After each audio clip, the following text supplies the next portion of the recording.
Thank you, Mr. President. I rise today to talk about an issue that we are all very concerned about, particularly my home state of New Hampshire, and that is the rising student loan rates. In fact, one study that looked at it for the class of 2011 found that from New Hampshire, the average load of debt from the class of 2011 was over $32,000. I, like the senator from Florida, have experienced it personally as well. I wouldn't have been able to get a law degree or have the education that I've had without the ability to take out student loans, and only paid them off, fortunately, right as we had our first child.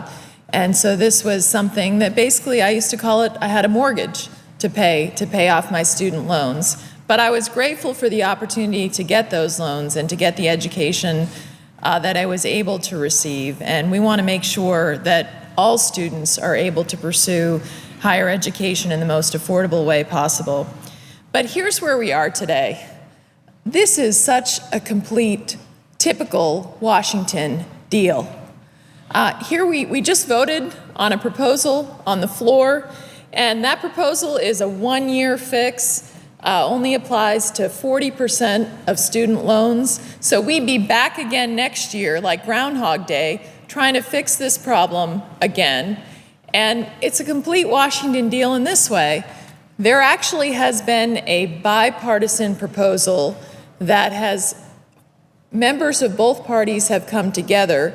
What happened is we saw that the president put forward a proposal as to how to deal with the increase in rates on July 1st. The House Republicans had a proposal on how to deal with those rates. I was with Secretary Duncan during a hearing, and I asked him about that, and he said, well, they aren't too far apart. Can't we come together? And there was an opportunity for compromise, and as a result, a group of senators got together here, and I want to commend them. I want to commend Senators Manchin, Alexander, Senator Burr, Senator Carper, Senator Coburn, Senator King, that they sat down and came up with a permanent solution to try to make sure that student loan rates wouldn't rise where they are right now. This solution, of course, would decrease the rates for almost every student and put a cap on consolidated loans, and also, most importantly, not a one-year fix, that we're back here again like Groundhog Day, putting students and parents in a very difficult situation of not knowing how to plan, and educational institutions, everyone in a tough situation of not knowing what's going to happen and thinking that they are facing a dramatic increase in student loan rates. So I think the American people are very tired of what happens here and the gamesmanship played in Washington.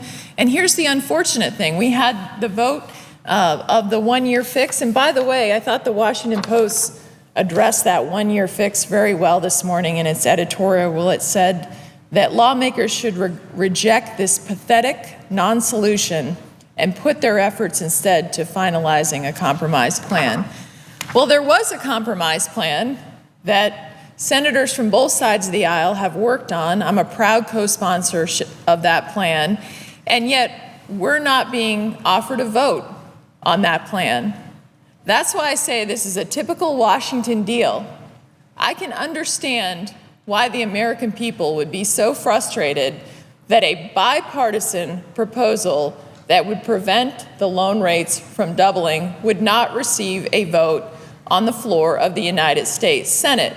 A proposal where senators from both sides of the aisle have tried to take what the president wanted, take what was done by the House Republicans, and come up with a very reasonable agreement that is a solution that doesn't just leave us here in the same position next year, doesn't just address 40% of student loans, but addresses all student loans and puts us in a situation where we would have a solution that would be bipartisan, would give students certainty, would make sure that their rates aren't doubling as they did on July 1st, and yet it doesn't even receive a vote on the floor of the United States Senate. That's what's wrong with Washington. And I would hope that the majority leader would reconsider. He may not like the proposal, I understand, but to not give it a vote on the floor of the United States Senate, where it has bipartisan support, is absolutely wrong. It deserves a vote.